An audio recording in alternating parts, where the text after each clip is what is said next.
17th of May produced the first supercell of our trip, and thanks to the great prediction of the weather models, many chasers, including us, witnessed the beautiful McCook tornado. The sky above the high plains was cooking on May 17, until the cap broke in the early afternoon hours.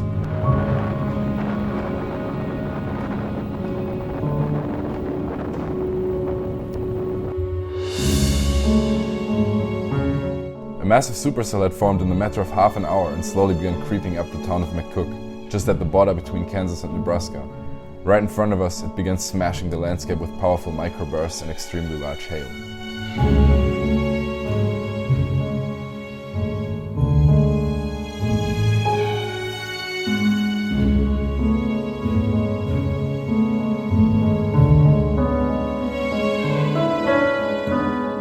When I saw a farm being buried by the dense precipitation in a matter of a second or two, I realized the storm was serious, and not much later it even went a step further.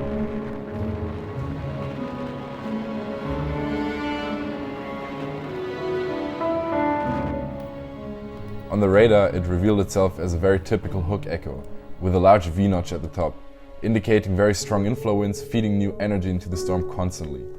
If a storm looks like this on the radar, a tornado threat often becomes very serious, especially when the southern tip of the hook slowly begins spiraling on the radar.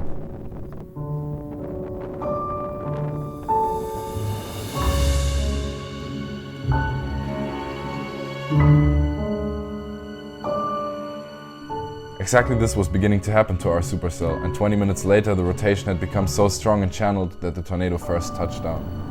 It is the first tornado I've ever seen on a supercell, and I didn't even really know how to react when we first spotted it.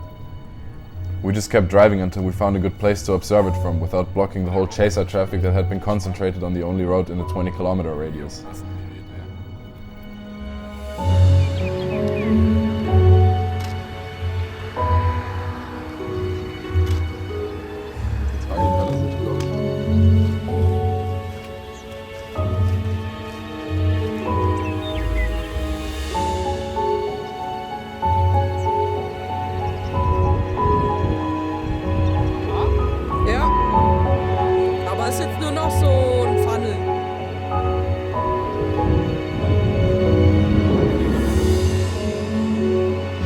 Large hail was also still lying everywhere around us as we stood in a spot that the intense core had passed before.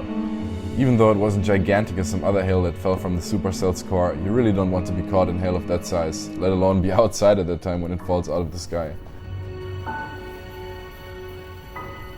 We couldn't follow the storm on its tracks, so after a snack we headed south towards Wichita and almost got caught in a severe warned bow echo that bolted towards us from behind at a pace we couldn't outdrive. We managed to find a gap of low reflectivity and just witnessed some pretty normal storm outflow in Salina before heading further south.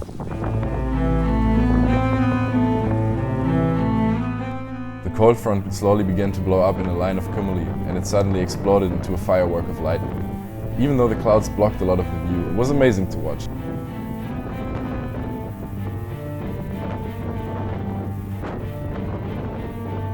The time-lapse reveals how one tower blows up after another, as if it was a giant popcorn machine in the sky.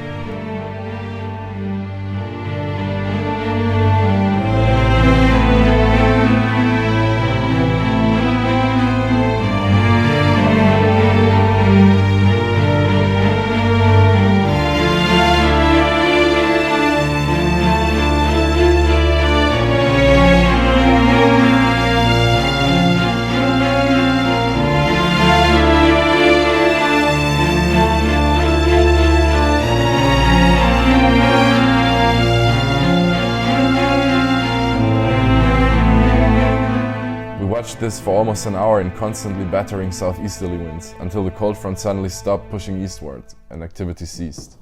After all, we arrived in Wichita at 5 in the morning after 16 hours of chasing, but that's the price you really pay for witnessing nature at its most incredible moments.